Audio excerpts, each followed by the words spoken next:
সাথে ফ্রান্সে আমরা যারা আওয়ামী লীগের কর্মী আছি তাদের সাথে তিনি স্বইচ্ছায় এই ব্যস্ততার মধ্যে ইচ্ছা প্রকাশ করেছেন মত বিনিময় করার জন্যে এবং কথাবার্তা বলার জন্যে, আপনাদের সাথে পরিচিত হতে, আপনারাও মাননীয়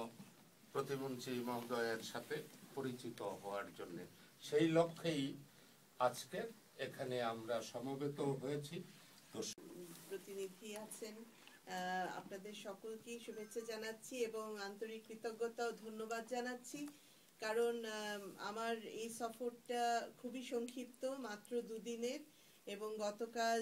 প্রায় রাত 8টার দিকে আমি এখানে এসে পৌঁছানোর পরেই আপনাদের অনেকের সাথে আমার দেখা হওয়ার সুযোগ হয়েছে এবং আপনারা অনেক দূর দূরান্ত থেকে কষ্ট করে সেই বিমানবন্দর পর্যন্ত এসেছেন, সেখানে পূজার শুভেচ্ছা জানিয়েছেন, সেজন্য আমি অত্যন্ত কৃতজ্ঞ। তারপরেও মানে যতই সংক্ষিপ্ত সফর হোক, যেহেতু আওয়ামী লীগ একটা পরিবার এবং আমরা একই পরিবারের সদস্য, সেজন্য সকলের সাথে একটু দেখা সাক্ষাৎ হওয়ার ব্যবস্থা, এবং এটা অত্যন্ত ইনফর্মাল একটা সভা, কারণ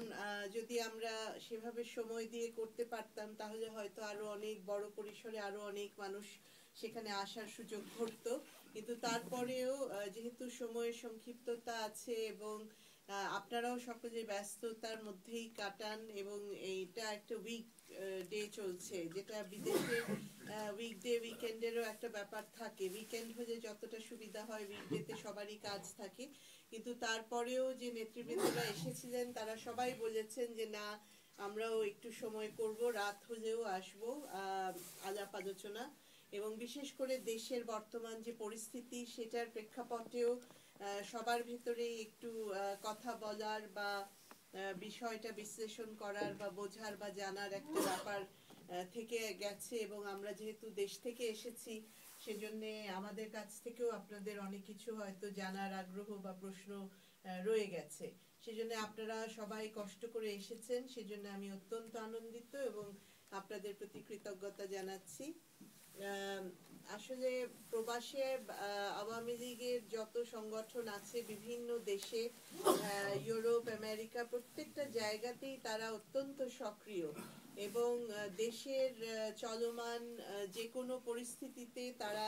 সবসময় সে ব্যাপারে অবহিত থাকেন, এবং বিশেষ করে কোনো সংকটকালীন সময়ে তো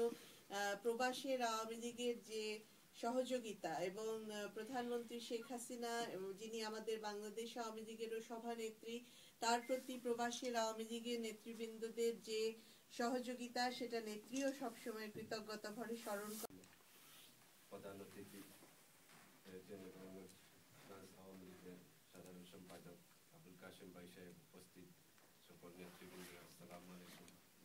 আমি আপা আজকে আপনাকে আমরা পেয়ে খুবই আনন্দিত, গর্বিত, তবে আনন্দের সাথে আমাদের একটু দুঃখ বেদনা যে আজকে আমরা এই প্রবাসী বলে প্যারিসের মাটিতে যাকে সারা বাংলা জাপিয়ে পড়েছিল, তারই যাকে এবং 30 লক্ষ শহীদ ভাইদের রক্তের বিনিময়ে, 2 লক্ষ মা বোনের ইজ্জতের বিনিময়ে আজকে আমরা এই প্যারিসের মাটিতে লাল সবুজ পতাকা নিয়ে দাঁড়িয়ে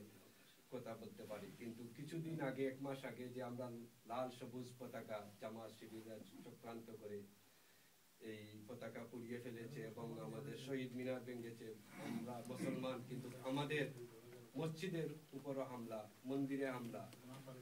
এবং বর্তমান সরকারে তাদের বিরুদ্ধে কোনো